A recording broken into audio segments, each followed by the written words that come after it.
কুয়েতে বাংলাদেশি ব্যবসায়ীদের সংগঠন বাংলাদেশ বিজনেস কাউন্সিল কুয়েতকে ঢেলে সাজানোর পরামর্শ দিয়েছে দেশটিতে অবস্থিত বাংলাদেশ দূতাবাস। সংগঠনটিকে আরও সক্রিয় করার পরামর্শ তাদের।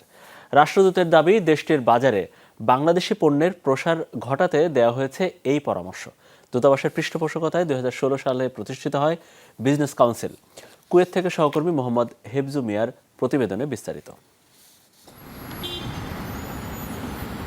মধ্যপ্রাচ্যের দেশ কুয়েতের বাজার মূলত আমদানি নির্ভর। ভারত, পাকিস্তান, চীন সহ কয়েকটি দেশের পণ্যের আধিপত্য দেশটির বাজারে। কুয়েতে রয়েছে বিপুল সংখ্যক বাংলাদেশি ব্যবসায়ী। তাদের ব্যবসা প্রতিষ্ঠান উল্লেখযোগ্য হারে বাড়লেও কুয়েতের বাজারে নেই তেমন বাংলাদেশি পণ্য। এমন পরিস্থিতিতে দেশি পণ্যের প্রসার ঘটাতে 2016 সালে বাংলাদেশ দূতাবাসের পৃষ্ঠপোষকতায় গঠন করা হয় বাংলাদেশ বিজনেস কাউন্সিল। কুয়েতে রয়েছে বাংলাদেশি পণ্যের চাহিদা, তাই দেশটিতে ব্যবসা বাড়াতে বাংলাদেশ বিজনেস কাউন্সিলকে ঢেলে সাজানোর পরামর্শ দিয়েছে বাংলাদেশ দূতাবাস।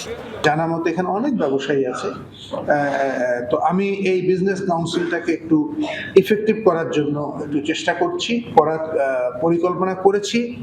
দেখি কিরকম সাড়া পাই। ইফেক্টিভ করলে কি হবে, দেখা যাবে যে আমাদের দেশের জিনিসপত্র বেশি আসবে, একটা নতুন ব্যবসা ধরার চেষ্টা করবে।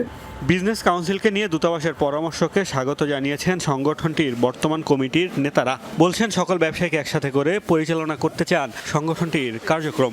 আমরা চাচ্ছি বাংলাদেশের যত পণ্য আছে, আমাদের এই আকুত তাসিস ভাইয়েরা যারা আছে সবাইকে একসাথে করে যেভাবে আমরা নতুন করে আবার মার্কেটে ঢুকিয়ে বা আমাদের দেশের পণ্যগুলোকে আনার উদ্দেশ্যে নিয়েছি, আমরা ইনশাল্লাহ এটা সফল হব।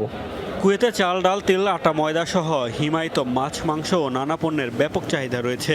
চাহিদা বাড়ছে তৈরি পোশাকেরও। দ্রুতই তাই এই বাজার ধরতে চান বাংলাদেশি ব্যবসায়ীরা। মোস্তফা মাহমুদ, যমুনা নিউজ।